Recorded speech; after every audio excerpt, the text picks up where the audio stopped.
Hey, what's up, everybody? Welcome back to Black Man Media. It's your boy Black. Today's video, we're going to talk about Season 7, Episode 1 of Ready to Love. We're just going to do a first look, first take at the characters or the contestants that are on this show.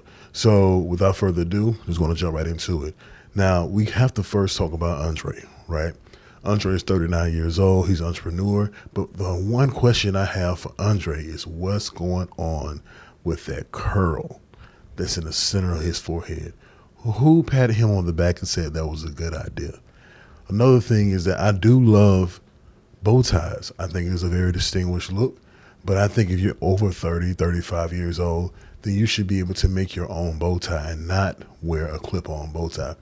Just all in all, Andre's whole appearance, man, he just appears to be very tight and uncomfortable. He has a silly personality. We'll get into that in a second, but the tightness overall is just too much. In his shirt, it's just tight. The purple jacket he had on was just tight. It just seems it's uncomfortable. I know a lot of guys who work out who, have that big build. They want to make it appear like they're bursting out of shirts like they're the Incredible Hulk. That's not attractive. You got to be able to get clothes that fit you fellas. So with that being said, we transition over into Coryana. Okay. So if Coryana, she is 31 years old and a digital strategist, right? So she says she wants to be a man to be 6 feet tall, big personality. To be quite honest with you guys, when it comes to Coryana, to me, I feel that this dress right here, I feel that it was something about this dress. I don't know if it was the color. I don't know if it was the cut of it. I just wasn't a fan of this dress. Personally, for a first meet and greet, I don't know if this is her go-to dress or not, but just something I wanted to mention from my eyes. I don't know how you guys felt about it. You guys, I thought it was a nice dress. So let me know, ladies, if I'm wrong, if you feel like this is a good dress. So the first thing that happens is that when Coryana and Andre meet, Andre makes this corny joke saying that his T-shirt matches her teeth as a joke. And, this is one of those reasons why men miss out. You don't know her well enough. She doesn't know you well enough to bring the corny this soon.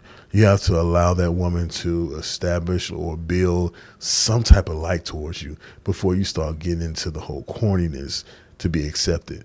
So to me, I think he started off everything wrong. All right, so next up we had Natasha. Natasha, 37. She's an attorney. Now, she compares herself to Grand's Biscuits, right? Now, I know a lot of you guys are familiar with Grand's Biscuits. Grand's Biscuits are awesome. They're phenomenal, and that's a high regard to put yourself to try to compare yourself to Grand's Biscuits. But, she made a little joke saying that you just eat the biscuits instead of pulling off layer by layer. You eat it the wrong way. It was cute. And you can tell that she practiced that in the mirror a few times before she did the interview because she was right on point with that. She said that before to somebody, I'm sure. But, all in all, I think Natasha's pretty cool. Nothing really about her just stands out right now. You know what I'm saying? So that's how I feel about her. Now, next up, we have Z. Z's 34 years old. She's a digital producer. She's big on communication, right? She says she's open to communication. She wants to cook for her man and pet her man and, be a little clingy and attentive. It's nothing wrong with that, but, it's just really in how you use it, how you gauge doing all those things. All right, so next up we have Dre. Okay, so Dre's 39 years old. He's a DJ. He said his definition of what love really is when someone can pass gas in front of him. So Dre, right there, you're telling me off the bat that you don't take love seriously to have that type of response. Now, if you're being playful, there's a time and place for that. And not to take matters too seriously, but it's just like when someone asks you what your definition of love is, if that's the first thing you said, that will be an immediate turnoff for most women. One thing you already below what women are looking for, no pun intended, but you're a little bit on the short side. So if you're on the short side, you have to have certain other attributes about yourself that stands out in a positive way for a woman to look at you with anything that's remotely being serious as far as like a future is concerned. What does she have to gain that will outweigh her view of you as being a short man and not being able to provide her the security she's looking for? So something to think about there. Dre also, he's a rapper. He's another rapper that's turning 40. When asked about his career, don't say that you're also a rapper. Keep it about the radio personality, keep it about being a DJ even. But when you say you're a rapper and you're approaching 40, you need to mention that as a hobby. Only mention it as a rapper once you've reached where you want to be. So I know there's a lot of guys out there who are still rapping at an older age. It's not a career anymore. It's a hobby. Okay, present it as a hobby because it gives this perception to a woman that you don't have a legitimate job. That you're still focusing so much on a hobby you can't let it go to be able to focus on bigger and better things. And that's a concern for any woman who wants to be with a man and she wants to build a future with a man. And if he's stuck on one thing while life is passing them by and they have certain other concerns going on in life they need to be paying attention to, or bills need to be paid in such a way, and you're not wanting to get a regular job because you're focused so much on DJing and focused so much on being a rapper and being in the studio all day, it comes off a different way. So I say that because it is something that men need to really understand. At an older age, that we're rapping, it needs to come off as more so a hobby, unless you're really out there doing it big. All right, so next up we have Lyndon, right? Lyndon's 33 years old. He's a bar manager. But first, let's really back it up just a half second and take a look at this, okay? This right here, this interaction between Andre and Lyndon was really odd to me. What type of man compliments another man's hair? Like the closest I've ever gotten to that is saying, okay, if somebody had a really sharp lineup, I say, yo, bro, it's a good lineup, man. Who's your barber? I'm asking because I want to know who that person's barber is to get the contact on it. But I'm not going to compliment a man's hair to say, oh, man, I love your hair. That's a compliment you give to a woman. And see, that's the compliment Andre should have given to Corvana, when he met Corvana. That's the compliment he should have gave her instead of talking about his T-shirt. That would have been a better or a much well-placed conversation to have with her than the corny joke about a T-shirt. All right, next up we have Morgan. Morgan seems pretty legit. I'm not going to lie. Morgan is 38 years old. She's an interior designer, says she doesn't party, and she's concerned with her conversation between her and Lyndon because Lyndon has that nightlife, and she doesn't know if that's something she can really 100% wrap her head around and really trust a man to be in that life and then still be close and honored to her. Lyndon seemed like he was a cool guy until he made the comment about her behind. You know what I'm saying? If you're going to make that comment, you do seem like you're a player. That's a player type of statement. And a lot of guys mess up because you're saying exactly what you're thinking, and that's not always needed or wanted. That's not always going to get you the girl. It may happen maybe 5-10% of the time. Then those type of statements may get you a woman, but for the majority of the women, they don't respond well to you naming our body parts and saying, oh, this and oh, that. That's just not a good look. So you can be a good guy, Lyndon, as you say you were, but you can be a good guy and be a player at the same time. So that doesn't separate the two. All right, now, so next up we have Marcia. So when Marcia came in, she's 34 years old. She's a fashion designer. But when she first came in, she shook Blue's hand. And what I liked about this is that Blue stood up to shake her hand. He made eye contact. He extended his arm. This is really good. This is a gentleman way of doing things. Now, what I would have wished to have happened even more for Blue, I wish that he had shaved some of that hair off his arm. It looks like it's a lot. Even if you're watching through TV, it may not be as bad in person, but it looks like a lot. And it would be nice to see, if you have a clean shave. When you're introducing yourself to a woman for the first time, or your goal, fellas, is to meet women for the first time. You want to put your best foot forward. So you're not having a lineup. You're not having a haircut. You're not having yourself put together or groomed well. It just sends a signal as if you don't care, or you think you're more popular, or you think you're better than what you are to people that's around that looks at you. So it's important to make the effort. Ladies appreciate that effort. So with Blue, that's pretty much all I had to say for him, man. It's just he did the right thing, but standing up, shaking her hand, making eye contact, which is cool. But just the way he was looking, I was like, you could have just spruced it up a little bit, bro. You know what I'm saying? Very casual.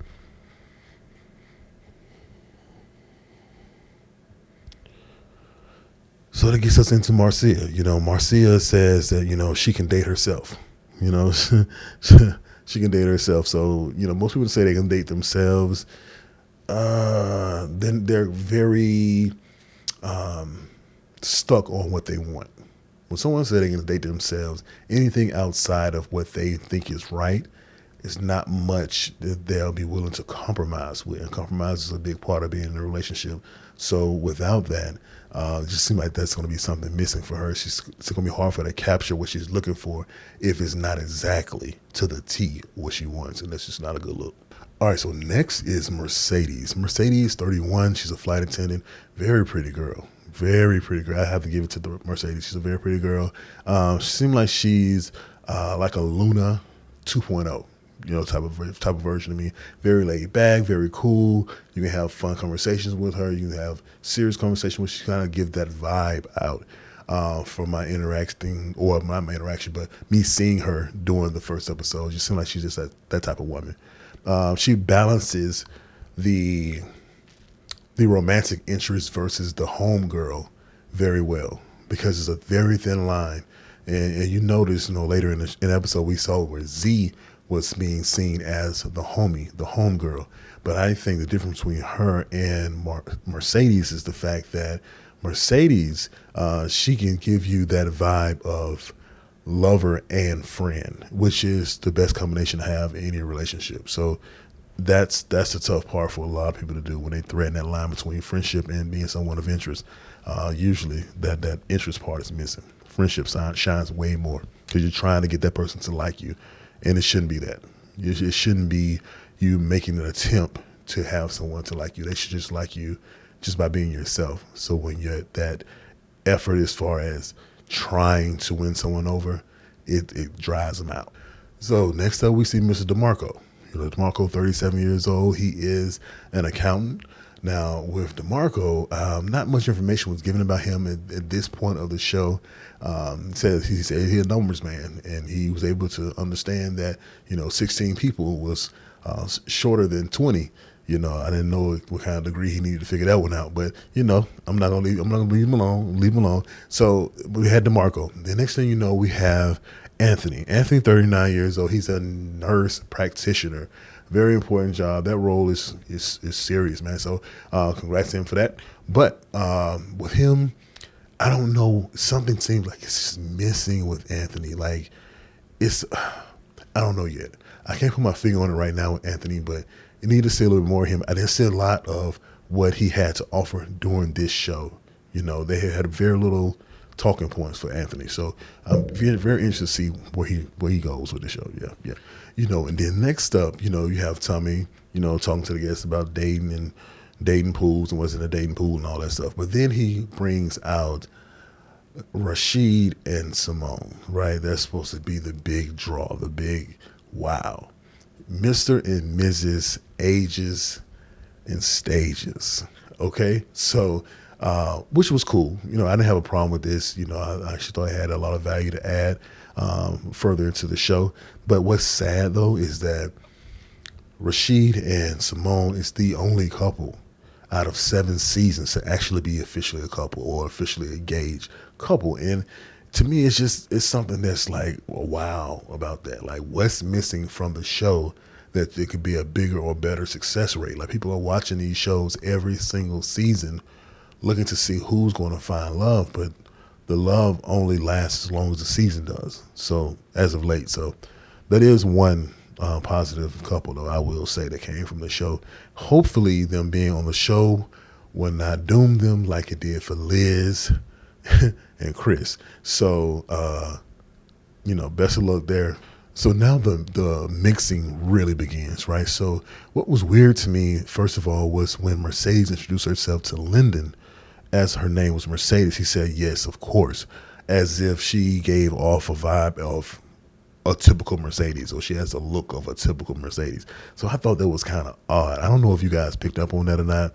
Let me know what you thought about that in the comments, because I was thrown off by that. Like, what were you trying to say, bro? Were you trying to say that she looks like a Mercedes? And then when she said her name, he wasn't even interested anymore. He had his head side to side like it was nothing. So yeah, let me know what you guys think about that one. So Mercedes and Anthony started having a little conversation. Conversation went well. What stuck out to me with Anthony is that he said he might get married. So it has that doubt in there as far as the marriage is concerned. Now, Some people may be able to identify with Anthony saying, I might get married. I'm not sure. It really just depends on how the dating situation handles out for me, if I'll get married or not. You can look at it from that perspective, or from a woman's perspective, it can be looked at as, hey, this man seems like he's unsure. He doesn't know what he wants. Am I taking a chance with getting involved with this man, spending my time with this man? Then I'm going to realize that he does not want to get married, period. So making those type of statements is very eggshelly. You got to be very careful when making those type of statements. At least have something to back it up, to follow up with, because it just didn't look good for him. All right, so next up, we see that Rashid and Simone meet with the other cast members, and they ask questions. They answer the questions very well. Now, to me, I think they did a great job, because the way they are able to speak with each other, the way they're able to express their desire for each other and express what made them interested in each other, I think that was key. That was very natural to me. Their interaction is very natural at this point, because being able to say how you feel about your partner is very important to articulate, especially when someone else is asking you that, not only to your partner, but when someone else is asking you that in front of your partner. You should be able to say it without a hinge, without any problems. You should be able to say exactly how you feel about your partner and how they got you to that point. All right, so next up we had Tony, right? Tony's 42 years old. He is a tax director, right? So with Tony, what threw me off with him is that he said that he enjoys trying to be the best dad he can for his kid. Then, when asked how many kids he has, he said 2. So he went from kid to kids. So to me, I caught this. I don't know. I don't think that she caught it. But if any woman were to catch this, when a man says kid versus kid and then kids, follow-up questions will come. It's like, okay, why did you say kid? You sound like you say kid. And it seems like it's a situation where he's in one of his kids' life more than the other. That's just how it looked to me. And when he was asked that question, he was focused on the kid's life, who he's more into, the life he's more into. But it's a very touchy situation there, but it's definitely worth a dig for a woman to see about that, get a little more insight. Then, Tony has said that he thought that Morgan would be a good mother one day. Bro, you had a 3-minute conversation, or maybe it was longer. Who knows how long that conversation was, but I'm doubting it was too long, because you're supposed to have a little bit amount of time to mingle and mix with everyone. So my thing is that even if a conversation was 30 minutes, an hour, whatever, it just really depends. But I have to see certain things before I can say someone will make a good mother. Just like I think a woman has to see certain things in me to say I'll be a great father. You can't make that determination in one conversation, one sit down. If you're a current parent, that's what I'm saying. You can't make that decision. Like, anyone else can guess it if you don't have kids. But if you have a child, you can't be like, oh yeah, you'll be a good mom, or yeah, you'll be a good dad, because being a parent is very difficult. It's very complex. I won't say difficult, but it's very complex. And you have to make certain moves at the right time. You got to know when those moves are needed to happen. So, I don't know. Maybe I just had a problem with him saying that. I don't know. All right, so then they start having a conversation about religious beliefs, which is very important conversation to have. I don't think it was too soon to have that conversation. I don't never think it's too soon to have a topic about beliefs, because that can make or break your relationship, and depending on if you guys are equally aligned. It depends if you guys are not. What kind of values do you share? Which ones you don't share? Those conversations need to happen in a relationship soon, because that lets you know who's actually leading the conversation and who's actually leading the relationship. All right, so next up you had Corvana and DeMario. They were having a good conversation about therapy, how therapy is important, and that she doesn't really want to get herself involved with a man who does not believe in therapy or going to therapy or looks down upon therapy, which I can understand the importance of it. She has a couple of things where she's like a no-brainer, like it's a deal breaker for her. So it's the therapy issue, and then when she got into it with Lyndon about having a roommate. So this part here kind of rubbed me the wrong way. No, I don't have a roommate. I live alone. But just the fact that she gave him such a hard time about him having a roommate, it just really rubbed me the wrong way, because I'm looking at it from a perspective of, okay, he has a situation that came up that happened. He explained the situation to you, and you're like, it don't matter. Whatever the situation is, you should still be able to stay by yourself. You should still live by yourself, and you have every right to feel the way you feel. Just like he has a right to feel like his reason for having a roommate is valid to him. But what she did was she made him feel bad about his living situation, which that was not her place to do so. She doesn't know that man. He doesn't know her.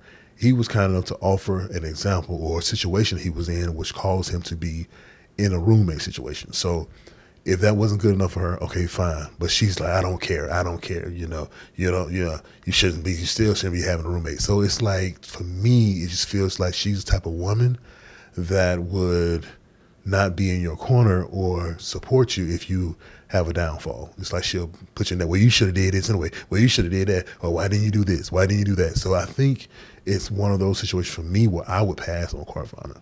I would pass on her because of this interaction alone. It's enough for me to pass because I'm not argumentative and because she's supposed to bring an element of peace into the relationship, as I am too. But that back and forth was a unnecessary type situation. So for me, it'll be a no for Carvana. Okay, so up next we have Jeffrey. Okay, Jeffrey is 32 years old. She's an executive assistant. Now, Jeffrey threw me off at first because her voices were a little bit different. Like in the interview or the confessional, it was a different voice than when she was talking with Andre. Like it went up a couple of notches. Like it was kind of high pitched to me. So it was interesting to see, the differences in her voice. But I do think that Jeffrey is an attractive young lady. She seems she has a good head on her shoulders. Much more to be seen with her too. I didn't get a lot from her. But she was talkative and she did interact with people. But I'm still like the jury's still out for me when it comes to Jeffrey. And then they have another talk with Rashid and Simone. So this right here, I mean, the interactions they're having here with talking to the wannabe couples, talking to our couples, it's pretty cool because I see the place that Rashid and Simone is coming from. It seems like it's coming from a real place, to be honest with you. The advice they're giving was pretty decent. The way they interact with each other is something that they give people hope to be able to see for themselves. So I understand the reason why they're there for that. And that's something I think they should have like in every episode, someone for them to be able to talk to about certain situations. That will be a great improvement to the show. If you really want people to find love, have a counselor, therapist that meets with these people every day or every other day, every other week to see the progress, to be able to help guide them in their dating, because not everyone knows how to date.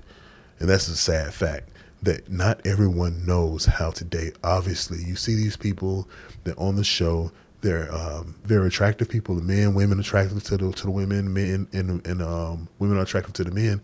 You see that, but it's like, okay, what's missing? It's the fact that they don't know how to date. They don't know how to be able to capture a partner and then keep that partner for longevity. So that's a missing piece. And I think having a therapist or, a counselor on set to speak with them about that will be a great change for the show. Just in my opinion, Tell me what you guys think. Okay, so now we have a conversation between Marcia and Dre, right? So it's obvious here. At this point, it's obvious to me, Dre does not know how to talk to women. A lot of men do not know how to talk to women. You guys say what's on your mind as a conversation, and that's not always the way to go. In this case, what was on his mind was kissing her. So he asked her about kissing on the first date, which puts her in a defensive mode because now she doesn't know if you're asking just to ask, which is a weird question to ask in general, or if you're asking because you want her to say yes, you want her to kiss, she wants you to kiss her. And that's not the case. So now it puts her in a position where she's uncomfortable. So fellas, be mindful of the conversations that you're starting with women. And especially if you're interested in them, make the conversations matter. Okay. So she was looking for out in that conversation. There was one drop of rain that dropped and she was gone. You understand me? She was out. Deuces. She didn't even look back to see if he was behind her. So to me, Dre did the right thing. Just sit there, in your rocking chair or your bench or whatever that was, and just have the lonely look because you're doing it to yourself. Like I said, you have things going against you, in the dating world when it comes to your height. That's something that you can't do anything about. You're at the height you are. There's most men out there, they're at the height that they are. But what you can control is everything else that encompasses who you are and your character. So Dre needs to really work on his conversation with women, work on not introducing his rap career as a career. It's a hobby now. He's 39 years old. Dude about to be 40 years old. So, okay, we got to let that go. Or not so much let it go, but let the thought of the career part go. You know what I mean? How many rappers make it at 40, bro? But I digress. He just needs to work on, his interactive skills with women. Okay, so next up we have Jeffree and Andre. They have a good conversation going, right? So nothing wrong with that. But, Jeffree made some comments that was like kind of weird to me. Like she said, from far away, she can tell he was a jokester and that, he, made a lot of jokes. He was kind of silly and this, that, and the other. But to me, she also said that when he got closer to her, she saw that he had an accent and that drew her back in. See, this is the thing, ladies. You have to make sure that the characteristics that you want in a man are present before you start falling in love with things like accents, muscles, smiles, and things that really don't matter or really don't make up a man that's worth his salt. You have to see his characteristics. You have to see what's important to him, what matters, and how he goes after his goals. Things that hold weight. You know what I mean? So to me, I thought that was kind of like, huh? Like you want to talk to him now because of his accent. So we'll see where that goes. All right. So next up, it was Natasha and Blake. This conversation was kind of cringy to me, man. It was like Blake was doing some type of interrogation. He was just throwing off questions left and right to Natasha, and she couldn't get one in. And so she said, "Hey, let me get one in." Blake made mention, he's done with kids. And it's okay to be done with kids, but it's how you convey your thoughts, your feelings to women, because for him to say it the way he did, it just came off very, very disrespectful. Like, no matter what you have to say, no matter if you want kids or not, just letting you know from here, I'm not having any kids, pretty much. It can be seen disrespectful. So Blake, man, he's barking up the wrong tree with a lot of these women. All right, so next, Rashid and Simone made their final appearance.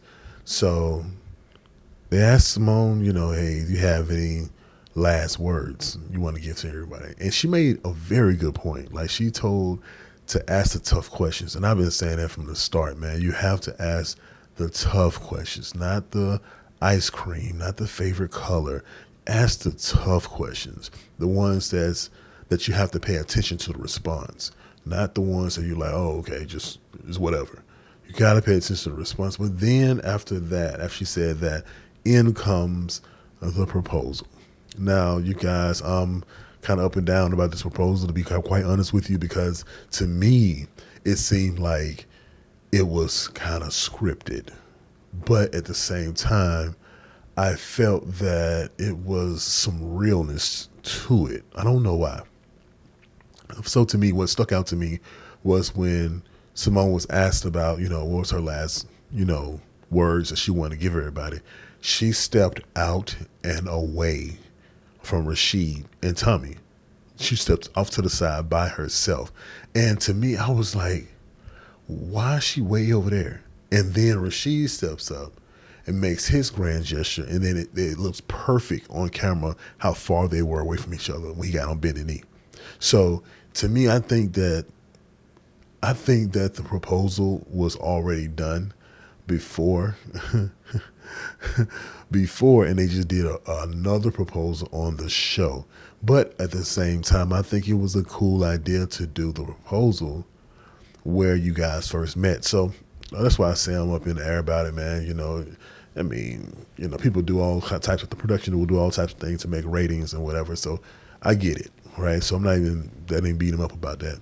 All right, so next up we had Z and DeMario. They were talking about family values and mistakes they've made in dating. And those are some good conversations to have. But then the conversation came up about being an alpha male versus alpha woman. And, no one wants that head buddy in a relationship. So at that point, I think DeMario was pretty much mentally out of it. I think that Z's personality, how she interacts with men, it's something that is missing there. And I think that's why the guys are getting that homey vibe from her, because that's all that's there.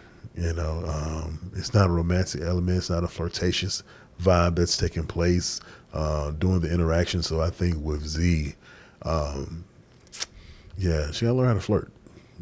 Sorry. That's got to be probably what it is. She got to learn how to flirt, because I haven't seen her flirt with anybody. No one really stands out to me that she's really interested in unless she says it. You can't pick it up by just them talking to each other, which you should be able to. You should be able to see that people are into each other just by how they talk to each other. It's missing with Z. What can I say? Okay, so now next, Blake is having another conversation with the ladies about having kids. He doesn't want to have kids. 87% sure. That's very slim that you want to have kids, but how did he come up with the 87%? I don't know why anyone didn't ask that question. How did you land on 87, bro? But anyway, he is pretty much sure he doesn't want to have kids. So the ladies were pretty much turned off by it. Of course, they wasn't really feeling it. To be quite honest, it's kind of obvious to me that Blake was done with this whole experiment. He wasn't attracted to any of the women that was there. He wasn't engaged with any of the women that was there. Like I said, when you're talking to someone, you can tell if there's a vibe there. And everyone he talked to, it seemed like it was an interrogation, an interview, or, something for them to do for themselves to be with him. Like he is the ultimate prize in the whole situation. So to me, Blake just seems like he's just done with it. He's ready to be voted off. He's ready to go because his interaction with women is very bad. It's horrible. So if he is really, truly ready to love, he has a lot of growing up to do. He has a lot to learn when it comes to having conversation with women. And really, this whole episode is what I've been seeing. Men, the conversation that they're having with women on this season is just, it's falling. It's failing. It's flat. To me, it's just, they have to grow in the area. So, yeah, Blake wants to go home. Now, you know what? Something that really, really stuck out for me was when Natasha grabbed that bug off of Tony's collar. I thought that was very interesting, man, because usually women don't like bugs. They don't like messing with bugs, touching bugs. For her to grab one off the collar, kill it, and then flip it to the side. That was some gangster in that to me. That was a little bit of fire there. But that's all it was. Just that one moment for Natasha. So, then they start to deliberate. Tommy goes over to the men, asks them, hey, who do you like, who you don't like? They tell you. The women, who do you like, who you don't like, they tell you. What I did not like, again, was Carvana and her conversation with the ladies about Lyndon. Lyndon is not for you. It was no reason for her to bring up, well, ladies, how do you feel about Lyndon having a roommate? No. Now, what would have made more sense is if she had said, hey, ladies, how do you feel about Blake saying he doesn't have any more kids? Because that was a conversation with all the ladies. The conversation about him having a roommate was with her. For all she knows, it was just with her. So it seemed like she had something personal against Lyndon, or she had a bad experience with the man who had a roommate. I don't know, but it's something that's haunting that child. I really think that Carvana has some growing up to do before she's really ready to love. I don't think she should be ready for this show. She's acting very immature when it came to that. So, they had the vote, and you see that Dre ended up going home, which was not a surprise to me. His behavior wasn't just not good, and the fact he was shorter, and most women want someone who's a little bit taller. I knew the chips were stacked against him from the jump, so I knew it was a good chance of him going home. If he sat there, just was quiet the whole time. So he went home. I honestly think Blake should have went home. I think everyone really should have had Blake go home, but his time is definitely coming with that attitude, with his conversation or lack thereof. He's going home real soon. And then with the women, you had Natasha, you had Z. To me, I think Z more so should have went home, more so than Natasha. Natasha seemed like she really wanted it. She was intentional for the most part for me, from what I saw. If I missed some of you guys, gotta let me know. But for me, she seemed like a little more intentional than Z. Z was just very just answering the questions, didn't really have any depth to her. And you gotta have depth, whether you're man or woman, in a conversation. Gotta have something that makes you kind of lean in for the conversation. Kind of makes you want to be more engaged. So see what's going on. But yeah, so that was the show, guys. But before I go, I do want to talk about one scene. This scene right here. Who is this guy? who is them, sir? Because this kiss that he tries to lay on Jeffrey is like, it's very uncomfortable to look at. And it was very quick when this came on the screen, but I saw it and I had to hit that pause. I was like, hold on now. I don't like this. This right here don't look right. So, fellas, you have to understand, this looks like you are dominating the kissing. It's not a comfortable kiss. Anytime you have a woman leaning backwards for a kiss, it's not a comfortable kiss for her. It's not what she wanted, or it's a surprise to her. I'll say that. She either didn't want the kiss, truly want the kiss at that time, or it was a surprise to her. So to me, fellas, if you're gonna kiss a woman, make sure she's leaning. I heard that 90%, 10% rule when it comes to kiss. You lean in 10, you go to 90 or whatever the case is. But I do think that women should be upright when they kiss. If you're leaning backwards, unless there's a bed behind you that you guys about to get down on, I don't think that a man should make his woman lean back to kiss her. That's a clear indicator of, whoa, I'm not ready, I'm not prepared, or not right now. So I don't know who this new cat is. So obviously he's going to be coming onto the show. But yeah, that just seemed very uncomfortable. Well, until next time, everybody. That was the first episode of the show.